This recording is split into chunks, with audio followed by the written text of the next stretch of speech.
Et nous continuons ce sommet de l'investisseur, journée 1, avec des invités de renom.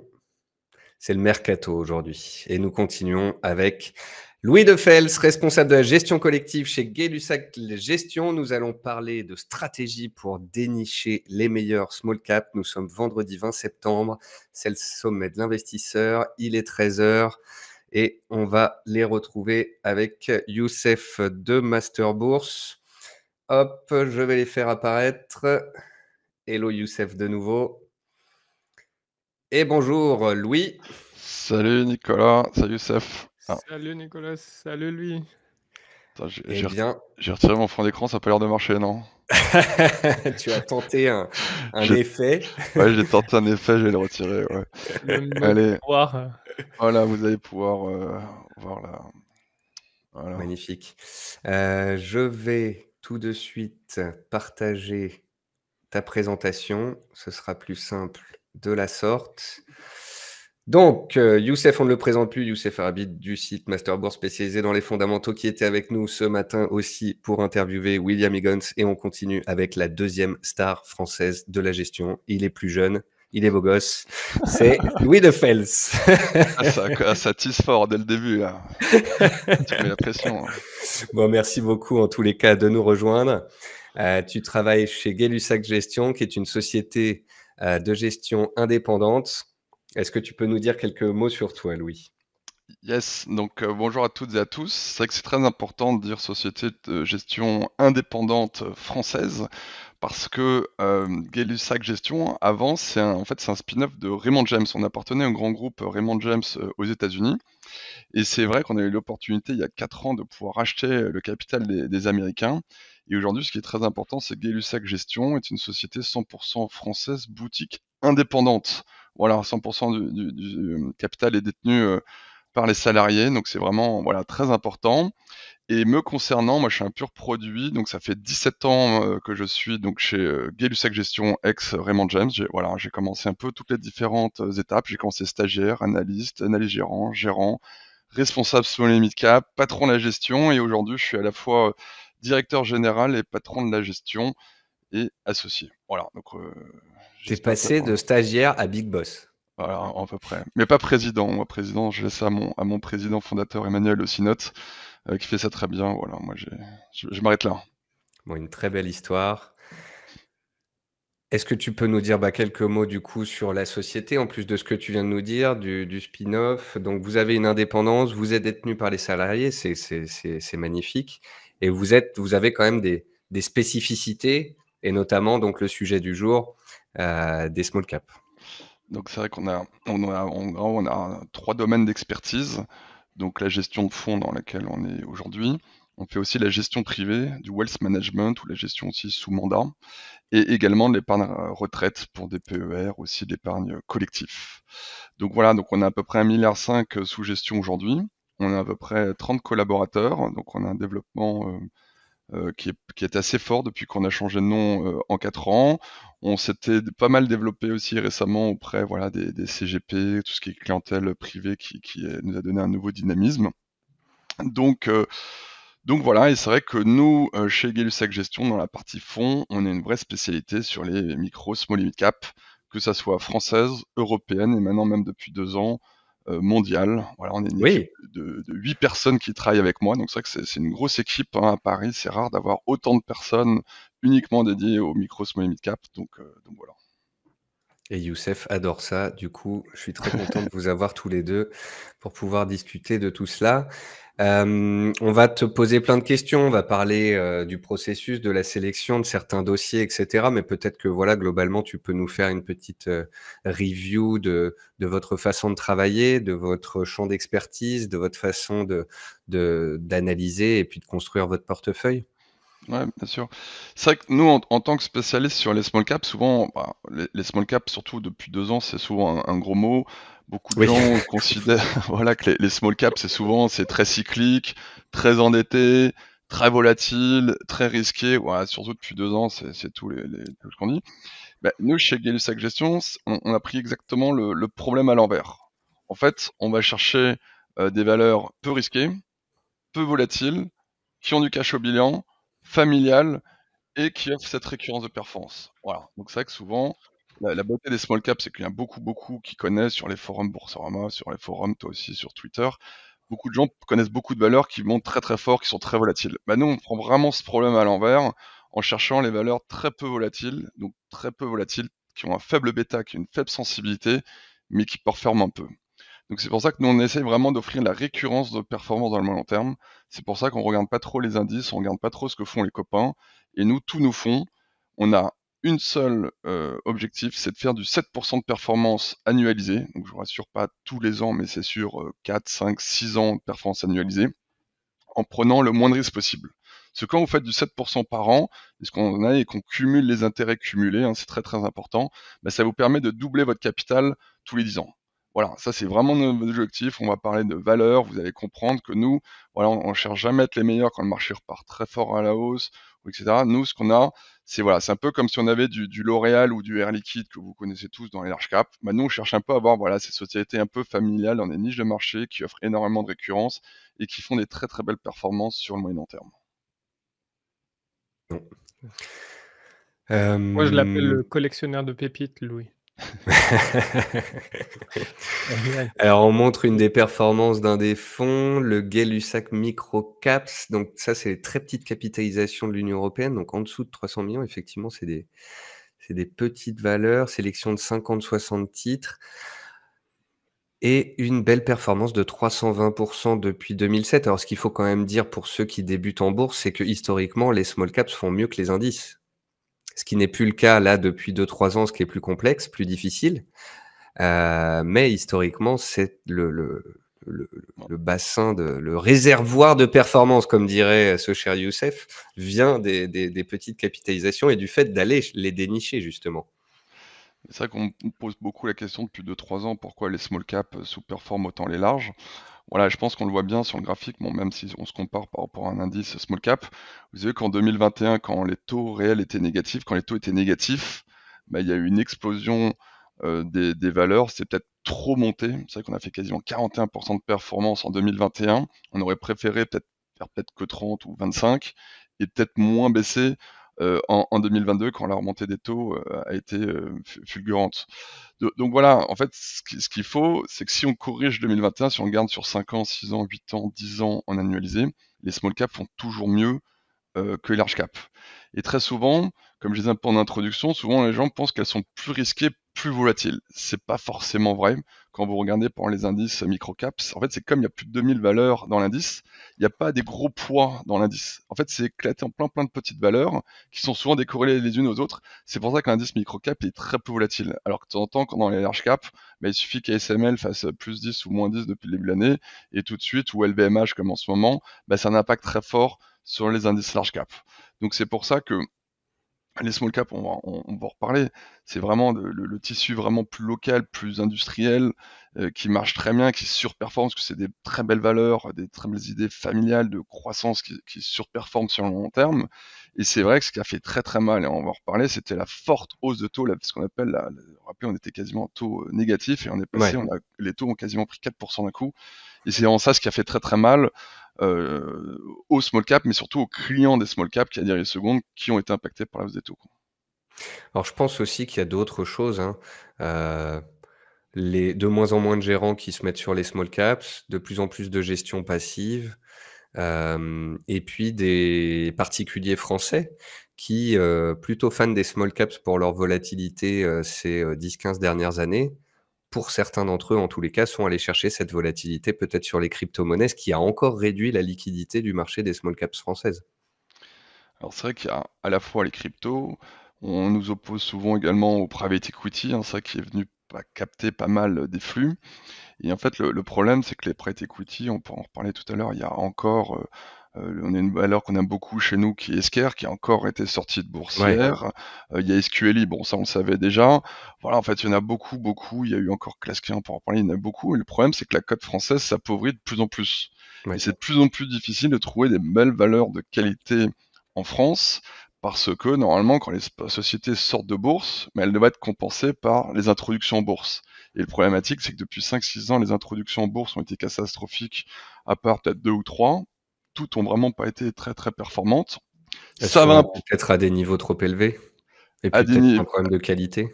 Alors, problème de qualité, niveau un peu très élevé. Depuis le début de l'année, ça va un peu mieux. On a eu Exosense, Planisware, etc. Ça va un petit peu mieux. On a eu d'autres aussi étrangers.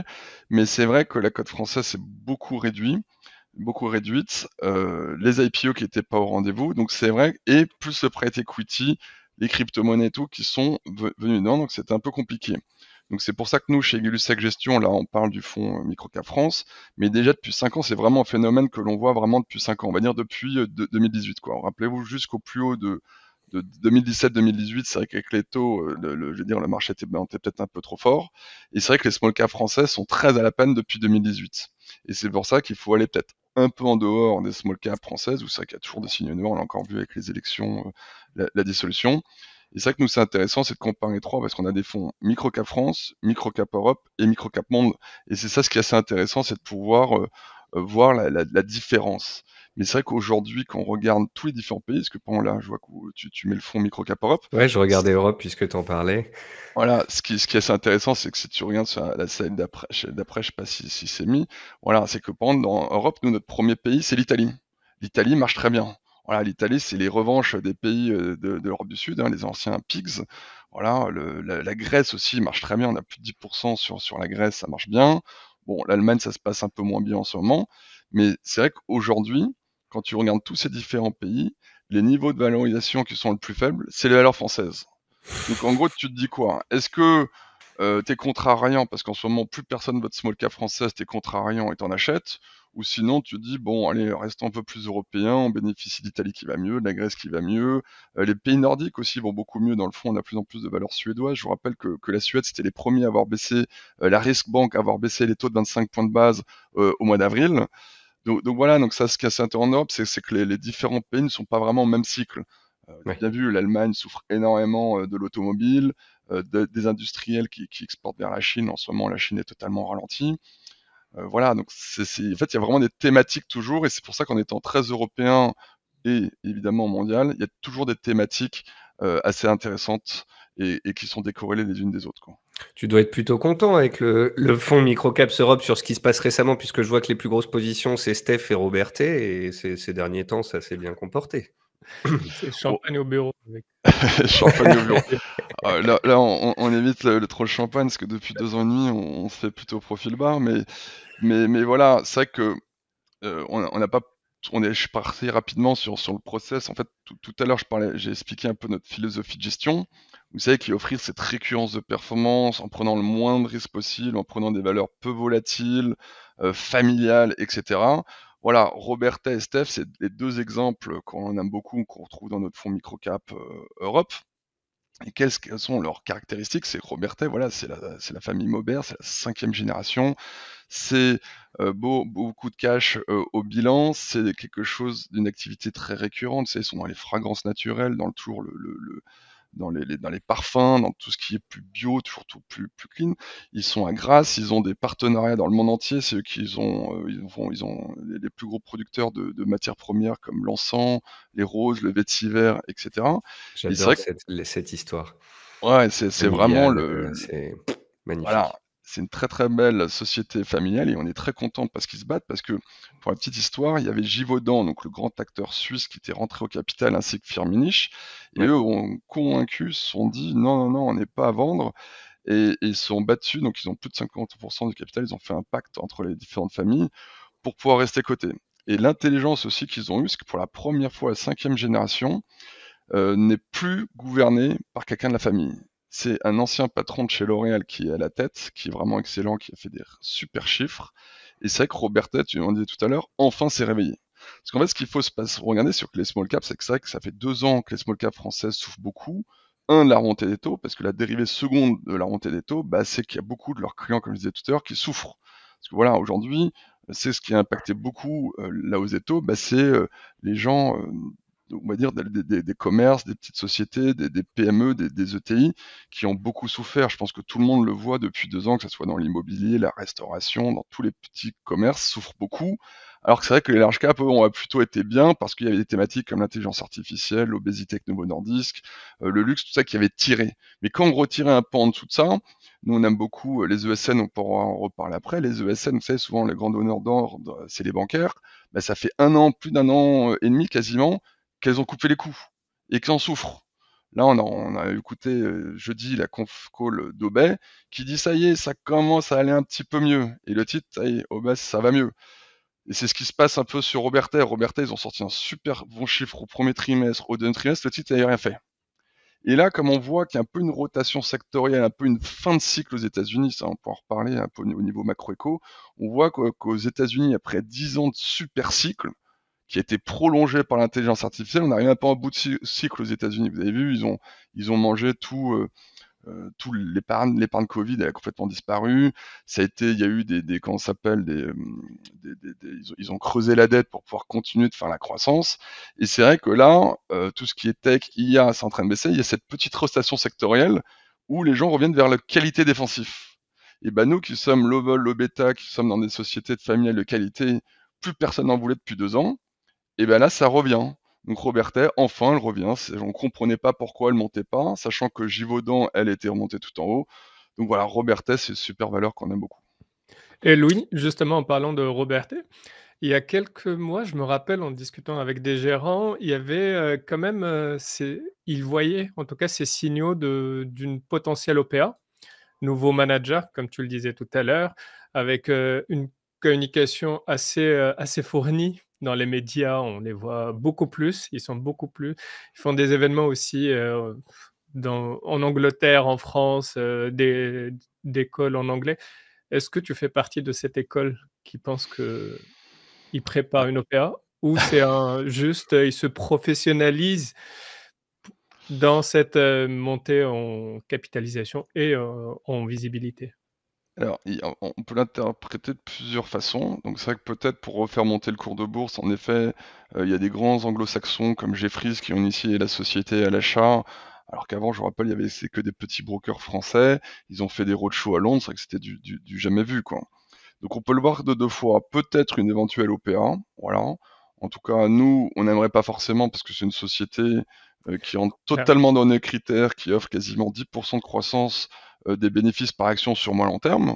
Donc, qui veut dire 10% de croissance de bénéfices par action par année, toute chose égale par ailleurs, veut dire 10% de perf par an. Nous, on signe tout de suite, c'est tout ce qu'on aime, familial, beaucoup de cash au bilan, récurrence de performance, c'est tout ce qu'on aime. Donc ça peut être une première option, peut-être qu'ils habillent la mariée, voilà. Ou la deuxième option, c'est comme Givaudan et Firmenich sont en capital et qu'ils ont bien compris qu'ils ne pourraient pas faire d'OPA hostile dessus si la famille ne veut pas vendre, c'est que peut-être ils préparent le marché à un éventuel reclassement de 20% de Firmenich, ou je crois que Givaudan a 20% de capital, Firmenich un peu moins, ou c'est l'inverse, à chaque fois je me trompe, et donc peut-être qu'ils préparent le marché à un éventuel reclassement. Donc moi j'ai interrogé la dernière fois que je les ai vus là-dessus, et le management nous a dit oui, mais si c'était le cas, on serait prêts nous aussi à se mettre en face.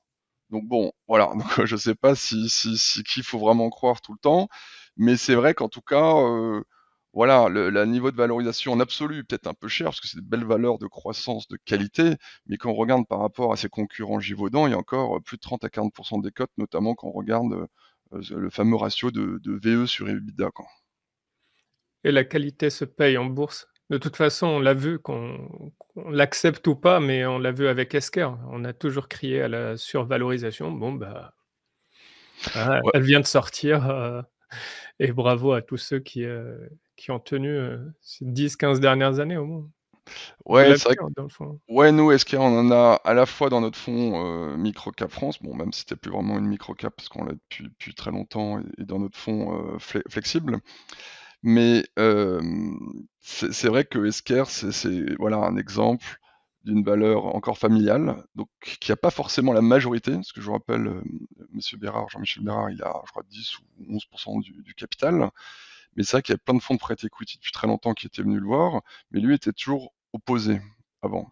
Parce que même s'il n'y a que 10 ou 11%, vous pouvez faire une OPA hostile. Mais comme c'est lui qui tient tous les clients, tout le management, etc., il fallait son accord pour pouvoir avoir cette OPA.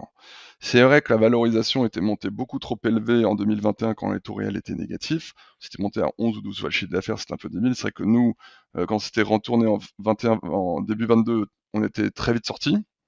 Et c'est vrai qu'on était revenu à des niveaux de valorisation beaucoup plus faibles depuis 1 an et demi, et on a repris le train en route quand l'action était devenue beaucoup moins volatile. C'est comme on est low vol, low bêta, mais l'action était devenue beaucoup trop volatile et risquée pour nous. C'était en train de revenir. Et c'est pour ça que là, on a accompagné. C'est, je crois, 7 fois et demi le chiffre d'affaires. Bon, on aurait peut-être pu avoir 8-9 fois pour avoir la surprime.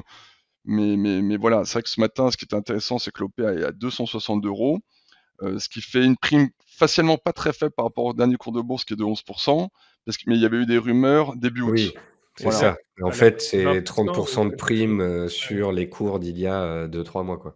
exactement. Voilà, ça fait à peu près 30%. Donc bon, on aurait pu avoir mieux. C'est vrai qu'il y a des concurrents qui n'étaient même pas margés, qui gagnaient même pas d'argent, qui sont sortis un tout petit peu plus cher. Peut-être aussi ce qui est un peu plus de croissance aussi.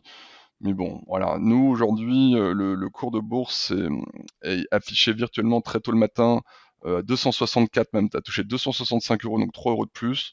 On a pu vendre quelques titres à 264, donc voilà, on a gratté 2 €, on est un peu content. Mais bon, c'est juste sur une toute petite partie du fond. Moi, je conseille pour l'instant, c'est de rien faire, c'est de garder. On n'est pas à l'abri d'un contre-bid, etc. Le président fondateur, M. Bérard, a dit qu'il apporterait ces titres, mais surtout qu'il allait réinvestir aussi dans le nouveau véhicule qui achète. Voilà. Donc c'est vrai que quand on voit que souvent les patrons réinvestissent dedans, on dit bah et nous, on aimerait bien continuer dedans également, quoi. Super. Louis, moi j'aime bien le process de la maison parce que c'est clair, carré et du coup, ça permet d'enlever une certaine subjectivité dans l'approche et c'est, low vol, low beta, momentum. Si on Alors, comprend bien, tu as validé. messieurs, s'il vous plaît, low Oui. vol, low beta, momentum. Peut-on expliquer pour nos auditeurs Exactement, ces 3 mots? c'est ce que j'allais dire, low vol, enfin le la volatilité vient de l'expliquer. Est-ce que tu peux nous expliquer concrètement le momentum? Et pour des investisseurs, pas forcément, pointilleux dans l'analyse technique, c'est quel indicateur il faut utiliser pour, apprécier le momentum d'une action? En fait, voilà, en effet, ce qui est très important aujourd'hui, en tout cas nous, quand on a nos fonds, c'est d'avoir une philosophie de gestion et un process de gestion qui permettent d'être en adéquation. Parce que c'est très important, parce qu'aujourd'hui, voilà, faire juste du stock picking, dire tiens cette valeur on aime bien, ce qu'il faut, c'est devient de plus en plus compliqué d'avoir, on va dire, une philosophie et que ça se retrouve dans la performance. Et c'est pour ça, j'en ai parlé un peu en introduction en bourse, c'est que voilà, nous on fait tout le problème à l'envers en prenant des valeurs voilà, de qualité qui ont beaucoup de cash et tout. Voilà, vous allez me dire, mais tout le monde le fait, tout le monde dit qu'il investit dans des valeurs de qualité. Mais nous, pour vraiment être sûr, on va vraiment avoir une grande approche quantitative. Donc ce qu'il y a à faire, c'est que pour chacun de nos fonds, on va avoir un univers de données investissables. Donc pour le fonds Microcap France, on va mettre que des Microcap France dans l'univers, dans le fonds Microcap Europe, etc., etc. Et à chaque fois, on va faire des classements. Donc on va faire un classement sur la France, un classement, je sais pas, sur les valeurs nordiques, des classements sur la UK, etc., etc. Donc pour ça, on va faire, comme tu as dit, on prend 3 critères. Le premier critère, c'est la faible vol. Donc ce qu'on va faire, c'est qu'on va pas prendre la vol en tant que tel, ce qu'on regarde, mais c'est des classements. Je rappelle, la vol, c'est la faible fluctuation. Donc un titre qui va quasiment pas bouger tous les jours aura une faible vol, et un titre qui va faire plus 5, moins 5 tous les jours aura une forte volatilité. Donc nous, on va les classer de 1, ça sera la valeur la moins volatile, et par exemple 600, parce que souvent il y a un univers de 600 valeurs dans lequel on peut investir, qui sera la plus volatile. On va faire un deuxième critère qui est le faible bêta. Vous savez, le bêta du marché, il est de 1. Voilà, vous prenez le CAC 40, vous prenez le CAC Small, vous prenez tout. À chaque fois, le bêta du marché, c'est 1. Et les valeurs qui ont un fort bêta ou des faibles bêta, qu'est-ce que ça veut dire? C'est la faible ou la forte sensibilité par rapport au marché qui est de 1. Donc quand vous avez un fort bêta, si le marché prend 1, souvent les valeurs ont tendance à surperformer comme ils ont une sensibilité supérieure à faire 1,5-2%. Donc souvent dans les valeurs à fort bêta, vous allez retrouver les valeurs très cycliques, l'automobile, les valeurs très endettées parce que c'est plus risqué, donc elles réagissent plus fortement à la hausse et également plus fortement à la baisse. Et ben nous, on va chercher que les valeurs à faible bêta. Ça peut paraître contre-intuitif, mais on préfère les valeurs très peu sensibles, qui vont bien résister, qui vont passer un peu à travers du temps. Et le troisième critère, tu parlais de momentum. Donc c'est vrai que nous, le marché est très important. En fait, le momentum, c'est la dynamique de performance. Ce qui est important, c'est plus un titre va monter progressivement, plus il aura un bon classement. Parce qu'à chaque fois, tous les 3 critères, c'est des classements à chaque fois de 1, la mieux classée, 600, la moins bien classée. Voilà, c'est pas vraiment le vol ou la bêta en absolu qu'on regarde, c'est toujours du relatif, des classements.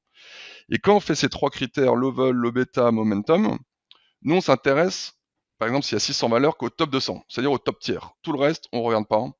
Voilà, comme ça, c'est des valeurs souvent en retournement, très cycliques, très endettées, mais voilà, il y en a beaucoup. Mais nous, c'est en ligne avec notre philosophie, je vous rappelle, qui est d'offrir cette récurrence de performance. Et quand vous faites low vol, low beta momentum, les valeurs qui vont être le mieux classées, c'est des valeurs qui vont être peu risquées, peu sensibles au marché, mais qui performent un petit peu. Voilà, l'exemple le plus classique dans les large caps, vous connaissez tous, c'est Air Allez. Liquide, L'Oréal, etc. Voilà, bah nous on fait exactement la même chose chez Gay-Lussac Gestion dans les micro small cap. Voilà, on parlait de Robertet tout à l'heure, c'est exactement ça. Robertet c'est très peu volatile, c'est très peu sensible au marché et ça performe un peu. Très bien. Bah, écoute, ce que je te propose, justement, c'est de faire un match le match des valeurs, Ah bah mais avec côté, plaisir. investissement, pas trading. Alors, on va regarder rapidement quelques secteurs et juste tu me dis, laquelle tu préfères. Par exemple, on commence la santé animale, je sais que tu aimes bien, nous aussi. Aujourd'hui, avec ce news flow, ton process et les valorisations d'aujourd'hui, Virbac ou Vetoquinol? Bon, oui, là, la réponse facile, c'est de dire Virbac, parce que Virbac a bien mieux publié que Vetoquinol. Mais c'est vrai que nous, Virbac est beaucoup plus bourse friendly, j'ai envie de dire. Et à chaque fois qu'ils disent quelque chose, ils le réalisent. Il n'y a pas de mauvaise surprise avec Virbac. C'est une très belle société, familiale pour les deux, voilà, qui ont beaucoup de cash au bilan pour les deux. C'est vrai que Virbac est un peu plus gros. Et ça, je crois que c'est le sixième acteur mondial, alors que je crois que Vetoquinol, c'est le 10e acteur. Et c'est vrai que chez Virbac, ils sont plus diversifiés, ils sont dans je sais pas combien de pays, ils sont quasi dans tous les pays du monde. Ils ont une surperformance, notamment aux États-Unis, qui est un pays très fort. Ils sont aussi dans le food pet, donc la nourriture pour animaux. Donc ça, c'est un marché qui a une très forte croissance. Donc voilà, donc c'est vrai que les fondamentaux de Virbac sont meilleurs que ceux de Vetoquinol. Donc voilà, Virbac marche mieux depuis le début de l'année, mais aussi se paye plus cher. Donc aujourd'hui, on continue de privilégier Virbac s'il faut à court terme. Bon, après, c'est facile, ce que les deux sociétés ont publié. Néanmoins, Vetoquinol, c'est assez intéressant ce qui se passe sur Vetoquinol. Donc pareil, c'est sa famille Fréchin. Mais les problèmes, c'est que eux, ils communiquent pas très bien. Ils communiquent pas très bien et ils font toujours des surprises. Parce qu'en gros, ils ont un peu un vieux portefeuille de produits qui est un peu déclinant. Et en gros, c'est un petit peu masqué. Parce qu'en fait, c'est une société qui a beaucoup de nouveaux produits et certains qui sont déclinants. Donc ils ont fait beaucoup de R&D, ça marche bien. Mais le problème, c'est qu'ils sont pas très clairs. C'est qu'en fait, il y en a quand même pas mal qui disparaissent, donc ça se voit pas trop dans la croissance, parce qu'ils sont en train de nettoyer le portefeuille. Mais ce qui est le plus important quand on regarde des sociétés, c'est le taux de marge brute. Parce que tant que vous avez une marge brute qui reste élevée, c'est-à-dire que bah, vous n'avez pas baissé vos prix, c'est-à-dire que vos produits sont de qualité et sont toujours vendus. Donc voilà, donc c'est vrai que là, la société a un peu inverti. Ils ont eu un problème avec un de leurs fournisseurs aux États-Unis, donc ça n'a pas bien marché, alors que Virbac a cartonné aux US sur le premier semestre. Et le problème, c'est qu'ils ont surinvesti à la fois en investissement R&D et aussi dans les investissements. Et c'était pas vraiment prévu par le marché, donc l'action a chuté. Donc voilà, c'est vrai que Vetoquinol, il y a toujours un peu plus de mauvaises nouvelles dedans, mais ça reste quand même une très belle valeur de fonds de portefeuille comme Virbac. Les deux génèrent beaucoup de cash. C'est ça ce qui est très très important, parce que nous, dans notre process, c'est qu'on aime à dire que toutes les valeurs qui génèrent année après année du cash, sur moyen long terme, vous pouvez pas perdre d'argent. Donc voilà, donc le match, pour le moment, c'est Virbac. Néanmoins, pour 2025, Vetoquinol n'a pas dit son dernier mot, je pense.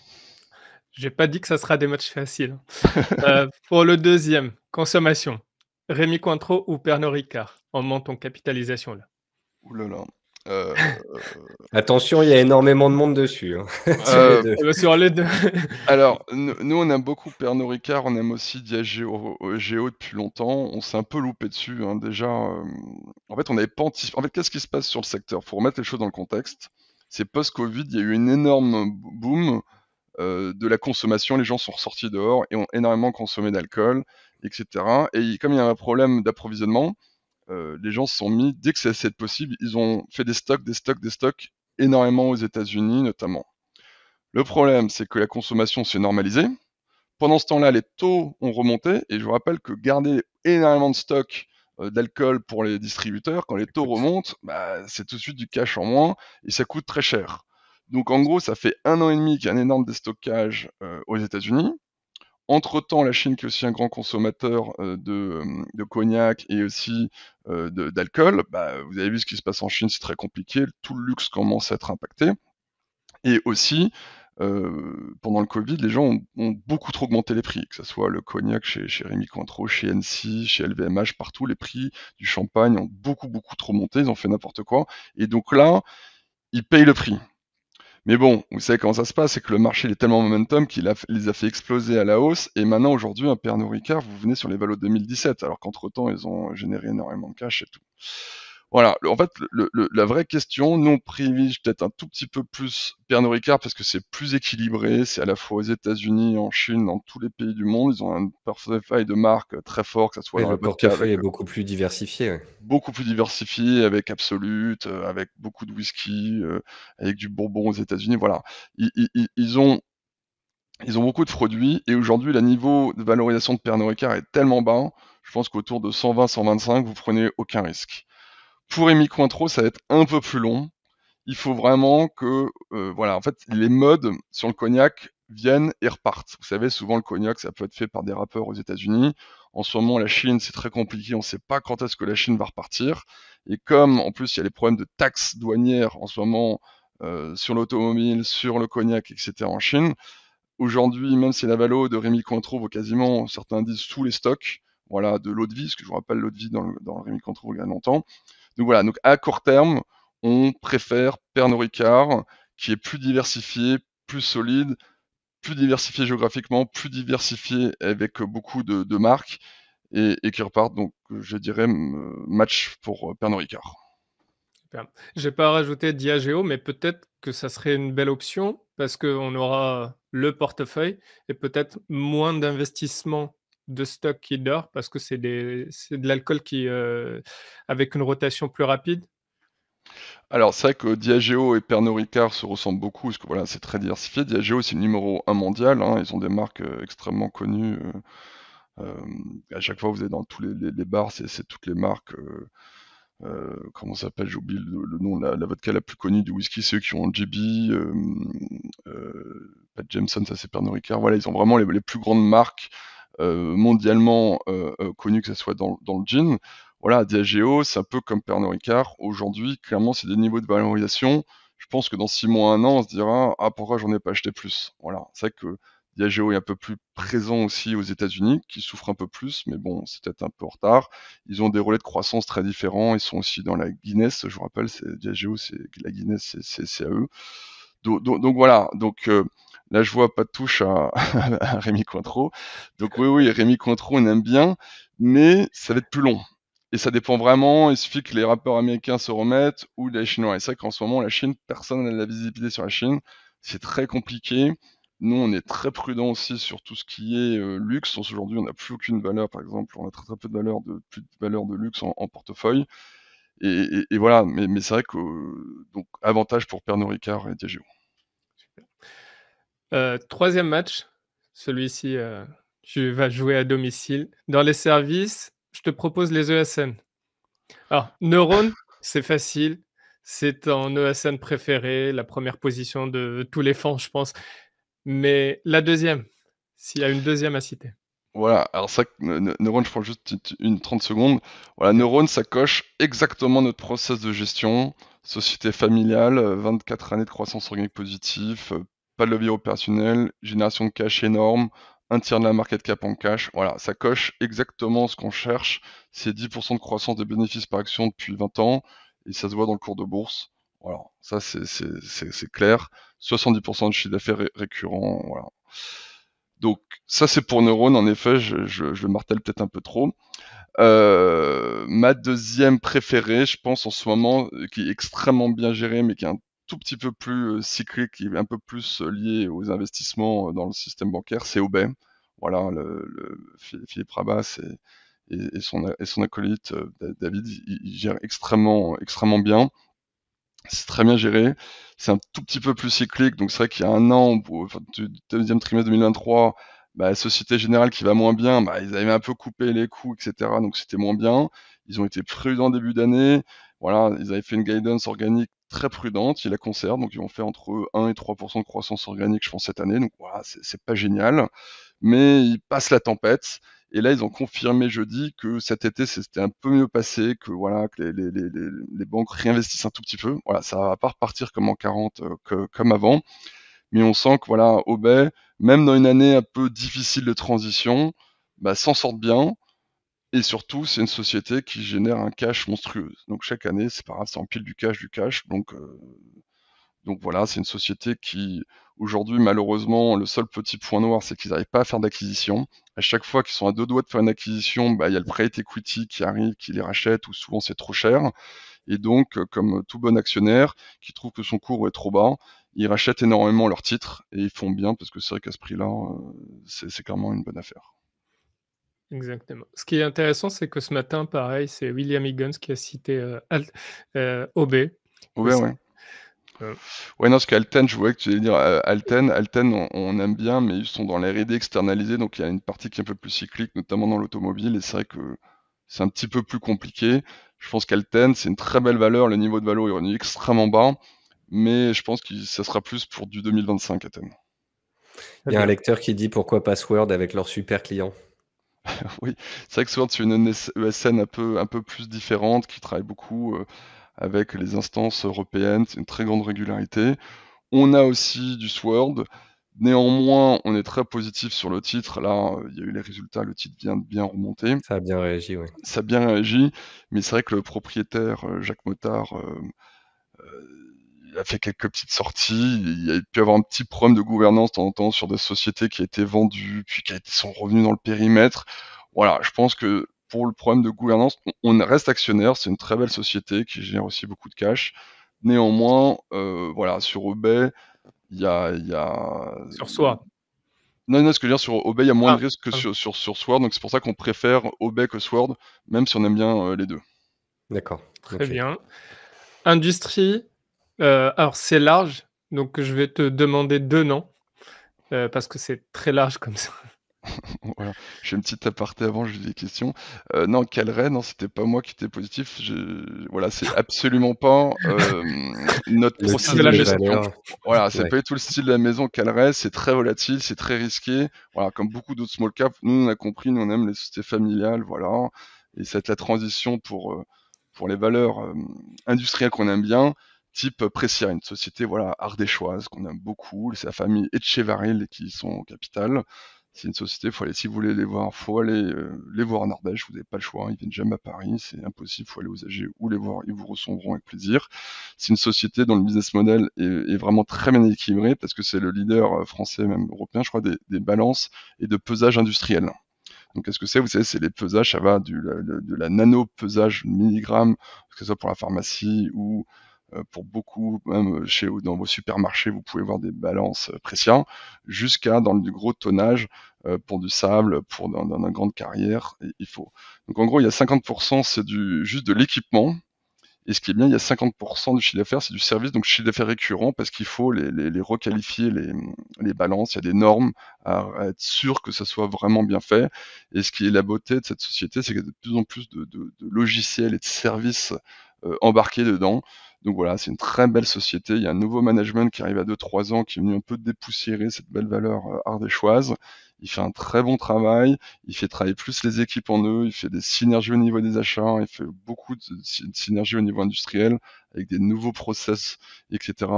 Aujourd'hui, le titre est, je crois, est en baisse de je sais pas combien depuis le début de l'année, à 28 euros, là, c'est une super opportunité d'achat, selon nous. Il t'en faut une autre? Oui, Ah, une là, on autre. a parlé de Precia, j'allais oublier en plus. Un deuxième nom. Alors, dans les industriels, qu'est-ce qu'on aime bien? Voilà, un autre exemple qu'on aime beaucoup, qui est nos premières lignes dans notre fonds microcap et microcap Europe. Ça, c'est rare. Normalement, on a très très peu de doublons entre nos deux fonds microcap et microcap Europe, on nous demande souvent.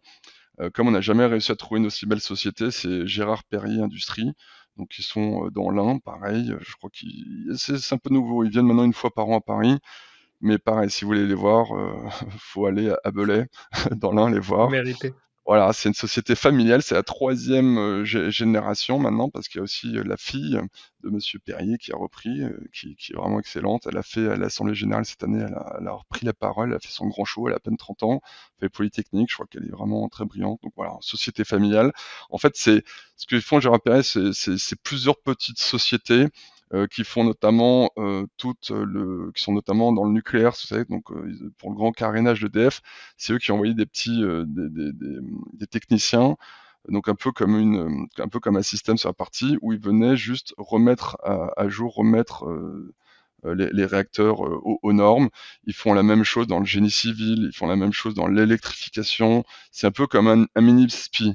Voilà, sauf que c'est bien mieux géré que SPI. C'est des années de croissance organique positive. C'est très bien géré. Voilà, c'est que dans des niches de marché. C'est très très très belle boîte. Aujourd'hui, si vous voulez jouer un peu le nucléaire ou l'électrification, Schneider Electric a explosé, tout le monde connaît Schneider Electric. Gérard Perrier, aujourd'hui, je sais pas ce qui se passe, je crois qu'il y a un vendeur depuis un mois qui appuie un peu sur le cours. Aujourd'hui, je crois qu'on est à 86 ou 83 euros, je sais plus de mémoire. Ouais. Voilà, là, c'est une opportunité énorme de rentrer dans une très très très belle société de qualité qui coche exactement toutes les cases que l'on aime chez Gay-Lussac Gestion. Super. On Alors, parle c'est intéressant de tout ça. Gérard Perrier, là je vois la question à Belay, voilà, Gérard Perrier. On vient de voir donc pas mal de secteurs que tu as commentés, sur lesquels vous êtes positionné. Est-ce que historiquement, vous avez vraiment des secteurs favoris, ou est-ce que à l'heure actuelle, il y a vraiment un secteur parmi tant d'autres que tu trouves beaucoup plus attractif que les autres, et pourquoi? Est-ce que c'est une sous-valorisation, le dynamisme? Alors, il faut savoir que dans les micro small cap, il y a 4 grands secteurs, hein. Il n'y en a pas non plus 30 000. Il n'y a pas de banque, il n'y a pas de pétrole, il n'y a pas d'assurance, il n'y a pas de tout ça. Donc c'est vrai Ouais. que c'est très industrie, conso, tech, santé. Voilà, on a Mmh. parlé d'industrie, on a un peu de santé. Et c'est vrai que dans l'industrie, là, je vous ai parlé des valeurs un peu plus, on va dire, des valeurs plus classiques industrielles qui ont un outil de production. Moi, j'aime bien aussi le secteur qui est très dynamique, qui bénéficie, on va dire, des nouveaux modes de vie, l'e-commerce et tout, c'est la logistique. On a un peu effleuré tout à l'heure avec Steph. C'est vrai que nous, deux de nos sociétés que l'on aime beaucoup en portefeuille, vous avez vu, Steph, c'est la première ligne de notre fonds Europe. Et on a également ID Logistique que l'on aime beaucoup. Voilà, c'est des sociétés qui cochent toutes les cases. ID Logistique s'est introduite en bourse depuis 2012. C'est quasiment 15 à 20% de TRI depuis qu'ils sont introduits. C'est familial, pareil, extrêmement bien géré. Ils étaient très France, maintenant ils sont dans le monde entier, ils sont en train d'arriver aux États-Unis. Voilà, la France c'est plus que 50%, c'est de la croissance organique régulière depuis des années. Ils sont en plein boom, extrêmement bien fait. Et la valeur, voilà, vraiment la chouchoute de tous, vous avez compris, c'est Steph. Parce que Steph, c'est à la fois une société logistique, c'est à la fois une société de transport, c'est le meilleur service qui puisse exister. Vous connaissez Steph, vous les connaissez, c'est à la fois un entrepôt logistique, mais c'est aussi qu'ils font le transport avec les camions. C'est les deux ronds que vous voyez sur les autoroutes pour le transport de biens à température dirigée, c'est-à-dire souvent dans le frais. Ça peut être des valeurs congelées et beaucoup de choses. Ils ont quasiment plus de 60-70% de part de marché. Après, je sais plus exactement, je sais pas si Youssef, tu connais le pourcentage de part de marché, mais je crois que c'est plus de 50%, 60. En France, c'est sûr. Ouais, À l'international, ils sont en train de construire, mais en France, ils sont clairement le leader de loin et voilà. Et c'est vrai que c'est une société qui, malgré de depuis guerre. deux, parce que faut savoir que depuis la guerre en Ukraine-Russie, les volumes transportés sont en baisse quasiment tous les mois. Mois sur mois, les volumes sont en baisse. Heureusement, les prix ont un peu compensé, et surtout l'international. L'international, voilà, ils sont présents dans tous les pays un peu limitrophes de la France. Ça marche extrêmement bien. Et ils se sont développés notamment dans la chose qui cartonne, c'est le food services. Food services, c'est qu'ils ils ont comme contrat, comme client, pardon, des gens comme Burger King. Donc tous les franchisés de Burger King passent par Steph pour se faire délivrer le pain, les steaks hachés, les trucs, toute la sauce à chaque fois. Donc ça, c'est une super valeur. Et surtout, c'est une valeur un peu duration. Parce qu'il faut savoir que eux ont énormément investi depuis 2 ans, notamment dans leur entrepôt logistique. Il faut savoir que eux achètent à la fois le foncier, puis les propres entrepôts, etc. Et ça, c'est la vraie valeur ajoutée du dossier. Donc, ils ont une propre foncière qui refacture en interne. Et c'est une société qui va également bénéficier de la baisse des taux. Donc voilà, ils ont un peu tout pour eux, ça reste pas cher. Les salariés font une grande partie du capital. Il y a un actionnariat salarié chez Steph qui est incroyable. Pareil, société familiale. Monsieur Lemort est très brillant, qu'on Ouais. apprécie tout particulièrement. Voilà, ça coche un peu toutes nos cases de nouveau chez Gay-Lussac Gestion. Super. Moi, pour les abonnés, juste pour tous nos spectateurs, mais pour nos abonnés, ce que je dis pour Steph, pour résumer, euh, ça vaut 3 milliards en intégrant la dette et tout ça. Vous donnez 4 milliards à quelqu'un, il ne pourra pas faire la même chose. Même Ah, 4 milliards, 5 milliards, il ne peut pas faire la même chose pour une raison très simple. Il n'y a pas assez de foncier pour construire les entrepôts et faire aller les concurrencer avec le même prix et la même qualité. Ouais, ouais, non, c'est vrai, aujourd'hui, surtout des barrières à l'entrée. Et voilà, comme tu dis, aujourd'hui, autour de l'Île-de-France, ils ont un foncier qui est complètement amorti au bilan, qui vaut rien. Et aujourd'hui, acheter ce foncier tout autour de Roissy, Orly, la N118, pour ceux qui connaissent un peu l'Île-de-France, voilà, c'est impossible à faire. C'est pour ça que il y a, c'est très difficilement valorisable. Et c'est pour ça que le titre reste pas trop cher. Et pareil, c'est une société qui crée énormément de valeur année après année, qui font des petites acquisitions ciblées maintenant en Europe. Non, c'est vraiment très très solide. Bon, Voilà. lui, ça fait J'ai une 46 question minutes qu'on parle. Oui, vas-y. de ma femme. Ah, Ah, très important. c'est Jacqueline, Jacqueline de son petit nom, c'est le nom qu'on lui a donné sur les réseaux sociaux, qui fait des achats mensuels programmés, donc du dollar cost average, et qui est chirurgien ophtalmo pédiatrique. Elle s'occupe de et la qui a du chirurgie Clinica des Baviera. enfants et elle a du Clinica Baviera. Elle est à plus 40% et elle me dit, voilà, qu'est-ce que je fais? Je laisse courir, je me laisse porter aux côtés de William Higgins et de Louis de Fels et de Master Bourse. Je vise combien? Ah, Pourquoi? c'est bien de savoir que William Higgins est rentré dedans. Nous, on est actionnaire depuis plus de 5 ans. Je savais pas que William était rentré, donc c'est signe de qualité. Non, c'est vrai que c'est une très belle valeur qui est un peu, voilà, toujours, j'aime me répéter, très peu risqué, qui génère beaucoup de cash. Voilà, vous savez, c'est des centres ophtalmologiques, donc avec le vieillissement de la population, il y en a de plus en plus. C'est un titre qui était totalement sorti des radars, hein, parce qu'il faut savoir que Ouais. c'était une famille espagnole qui était au capital, qui l'avait fait, et ça avait été racheté en grande majorité du capital, je crois à 80%, par des Par des Chinois. Chinois. Ouais. Voilà. Et c'est vrai qu'il y a beaucoup de gens, et ça leur faisait peur parce que c'était des Chinois. Mais bon, sauf que c'est des Chinois qui veulent quand même être là pour créer de la valeur et gagner de l'argent. Sachant que la famille, elle, est restée à la tête de la société. Donc voilà, maintenant que la société génère du cash année après année, déroule son plan de croissance, bah finalement, on voit que finalement les Chinois, ils sont juste un actionnaire majoritaire, mais dormant, et qui laisse complètement faire l'ancienne famille qui était aux manettes. Et les résultats sont là année après année. Donc ça marche. Le titre qui était très peu connu, ce qui était un peu petit, est monté un peu en termes de capitalisation boursière, a toujours génération de génération de cash incroyable. Donc évidemment, on se laisse porter. Il n'y a aucune raison. Voilà. En gros, ce qui est un peu important, comme je vois le temps tourner, pour les téléspectateurs qui nous écoutent, c'est que voilà, nous chez Gay-Lussac Gestion, c'est que toutes les différentes sociétés dont on vous a parlé ont le même trait commun, c'est que souvent c'est familial, c'est peu risqué, c'est très facile à comprendre, beaucoup de cash au bilan, et voilà, qui sont dans des métiers non cycliques. Nous, on cherche pas à faire de coups. Voilà, c'est vraiment pas, on cherche vraiment pas à faire de coups. C'est vraiment, voilà, d'acheter le Air Liquide ou le L'Oréal, et vous achetez, vous laissez tranquillement vivre, et ça fait ses petits année après année. Si je peux me permettre sur ça, c'est, enfin, statistiquement, toutes les études le démontrent, mais quel conseil, du coup, tu pourrais donner à un investisseur particulier, débutant, pour gérer ses émotions? Parce que forcément, plus on détient une action, dans le temps, plus elle va devenir, plus on a de chances de voir des variations élevées. Après, voilà, ce qu'il faut, c'est que chaque personne doit savoir quel est son trait de caractère. On va en dire, il y en a qui vont être très traders, très plus long terme. En fait, il faut savoir si vous êtes prêt à perdre de l'argent ou si vous voulez plutôt être investisseur et tout. Nous, voilà, moi, c'est mon métier. Donc, évidemment, j'ai un objectif d'investissement. Je suis pas du tout trader, je suis pas du tout là pour faire des coups, vous l'avez compris. Donc, le premier, on va dire, conseil, c'est d'investir dans des trucs très simples à comprendre. Si vous n'êtes pas capable d'expliquer en des mots ultra simples à vos enfants ou à quelqu'un d'autre ce que fait la société, bah, faut pas y toucher. Voilà. Il faut que vous soyez quelque chose de très simple, très facile à comprendre, que vous compreniez. Voilà. Donc ça, c'est la première chose. La deuxième chose, c'est qu'une fois que vous avez bien identifié cette valeur, voilà, vous vous dites, voilà, L'Oréal, ça fait des shampoings, ça fait des trucs de luxe, c'est facile, ça va bénéficier de la croissance mondiale. C'est facile à comprendre.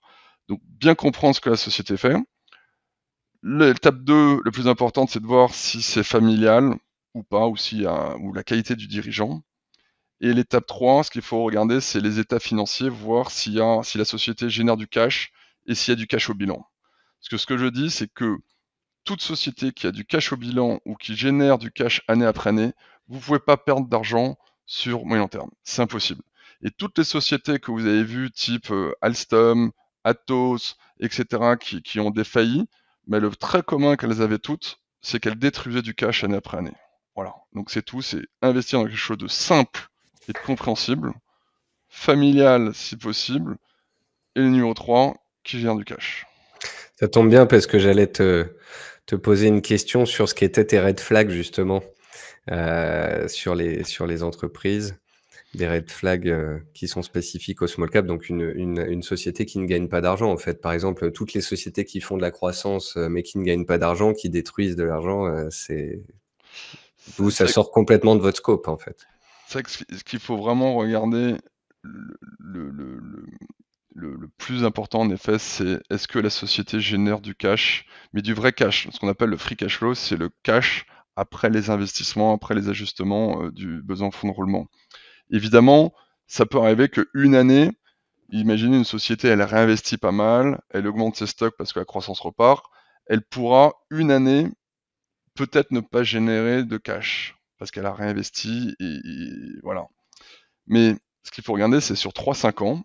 Quand vous regardez les Air Liquide, les L'Oréal, les LVMH, le point commun de toutes ces sociétés, leur croissance par action, ce qu'on appelle les bénéfices par action, si vous regardez leurs bénéfices par action, souvent, comme beaucoup de valeurs, ils vont croître de 10% par an en moyenne, mais vous regardez que la génération de cash, elle aussi, augmente de 10%. Et en fait, c'est quelque chose qu'il faut vraiment regarder. C'est bien beau d'avoir des bénéfices par action, donc ça, c'est le compte de résultat, mais il faut qu'aussi le tableau de flux, vous savez, c'est la troisième partie quand vous valorisez une société, hein, il y a le bilan, le compte de résultat et le tableau de flux, et il faut que les bénéfices par action suivent, quoi, je veux dire que la génération de cash suivent la croissance de bénéfices par action. Très clair. J'allais dire magnifique, c'est très clair. On a ton processus, bon, ton avis sur les meilleures valeurs des meilleurs secteurs, et ils sont peu nombreux puisqu'on est effectivement dans l'univers des petites capitalisations. On a répondu à pas mal de questions. Effectivement, Julien dit que des valeurs comme Gérard Perrier ou d'autres ne sont pas des valeurs extrêmement liquides, mais c'est le cas justement quand on va sur de la micro-cap. Voilà, c'est vrai qu'en effet, c'est intéressant ce que tu dis sur la liquidité et les micro-caps. C'est vrai qu'en effet, on peut se tromper sur une large cap qui génère pas de cash, on se trompe, on peut sortir très vite. C'est vrai que des valeurs comme Gérard Perrier, en effet, là, il y a deux questions. C'est est-ce que c'est peu liquide? Je suis d'accord. Et est-ce que ça génère du cash? Évidemment, Gérard Perrier, depuis 20 ans, il n'y a pas une année où elle génère pas de cash. C'est un amas de cash chaque année. C'est ce qui donne le coussin à la performance. Mais voilà, c'est qu'en fait, une fois que vous avez bien sélectionné les critères dont je vous parlais tout à l'heure, même si c'est pas trop liquide, vous rentrez et il n'y aura pas de mauvaise surprise. Ce qu'il faut surtout pas, c'est entrer dans des valeurs peu liquides qui ne gèrent pas d'argent. Parce que là, pour le coup, vous pouvez être coincé et là, ça peut faire des dégâts. Magnifique. Messieurs, il faudra que je fasse une petite pause de 3-4 minutes avant la prochaine émission. Donc, puisque je viens de finir la 4e heure et j'en suis à la mi-temps. Louis, merci beaucoup d'être venu avec nous pendant cette petite heure. Merci d'avoir répondu à tout cela aussi clairement, d'avoir donné des insights, des idées, des pistes. Et puis, on te retrouve l'année prochaine pour faire le point sur les sur les valeurs, les secteurs et les performances. Avec grand plaisir. Bah, Merci moi, je beaucoup te à vous vois la 2. semaine prochaine, Louis, au forum Lyon-Pôle Bourse. Exactement, dès mardi. À Dès l'année mardi. Merci prochaine quand beaucoup même. en tous Voilà. les cas. Allez, À très salut. bientôt, Merci Louis. Nicolas, merci Youssef. Bye bye. Salut. Youssef, je te garde une petite minute. Youssef qui a travaillé avec moi sur déjà l'invitation, hein, les William Higgins et les Louis de Fels que tu connais mieux que moi. Donc c'est grâce à toi et merci beaucoup hein, de m'avoir aidé à Ouais. mettre en place tout ça, avoir préparé les questions pour ces invités. J'en profite pour te remercier d'une part et puis d'autre part te donner une petite minute pour parler de ta formation que tu ouvres ponctuellement, quelques fois par an et qui est encore ouverte jusque ce dimanche soir. Donc Exactement, bah, merci beaucoup et puis ça a été un plaisir de revoir, William et Louis et oui, en ce moment, on a la formation qui est ouverte que pendant une semaine, hein. On l'ouvre 2-3 fois par an. Après, on se concentre parce qu'on a aussi le club, le suivi, les réunions d'analystes et enfin tout ce qu'il y a autour, toute l'année qui anime la cote. Donc vraiment pour la formation. Dans cette formation, justement, on explique un process d'investissement clair. Comment analyser ces entreprises? Tout à l'heure, Louis parlait de la récurrence, de la résilience. Comment l'apprécier? Comment identifier les qualités d'une entreprise? Ensuite, comment vérifier si ces qualités se traduisent bien dans les chiffres? Il disait aussi, il faut gagner de l'argent. Bah, nous, on va vérifier dans les comptes au bon point. Il a parlé, par exemple, Vetoquinol, faut regarder la marge brute. Bah, c'est exactement ce qu'on a fait la semaine dernière pendant le feedback du call de la réunion d'analystes, on y a participé. Et on a dit, regardez, ça passe de 62 à 73. C'est une bonne publication, même si le marché ne l'aime pas. En tout cas, c'est ça la formation, c'est un process clair qui va de la qualité d'une entreprise, les comptes, analyse financière, la valorisation et comment gérer un portefeuille sur la durée. Et au final, de A à Z, un peu en mode Ikea, on suit et avec des abonnés heureux. Et de toute façon, vous pouvez tester, je peux en cette semaine. attester. Je suis un Voilà abonné heureux. et si vous n'aimez pas, vous avez 30 jours de satisfait ou remboursé. Donc vous pouvez demander au 29e jour le remboursement. Il n'y a pas de souci, on vous rembourse. On est là pour encore des années. Enfin, on tient à notre réputation, mais surtout, vous allez voir, la qualité jugée par vous-même. Voilà. Magnifique. Mais Eh en bien, tout cas, ça se merci termine beaucoup. dimanche, donc C'est plus que maintenant 2 jours, ou je jamais. pense. Voilà, ce dimanche. Merci beaucoup, Merci Youssef, et Nico à très et vite. comme l'a dit, un téléspectateur tout à l'heure, n'oublie pas de manger un bout quand même, Nico. C'est c'est Olivier, je pense, un certain Oui, Olivier qui pense à j'essaierai de trouver toi, 5 minutes comme tout à beaucoup, l'heure. je crois. Allez, bon À courage. bientôt, au Salut. plaisir. Ciao, ciao. Ciao.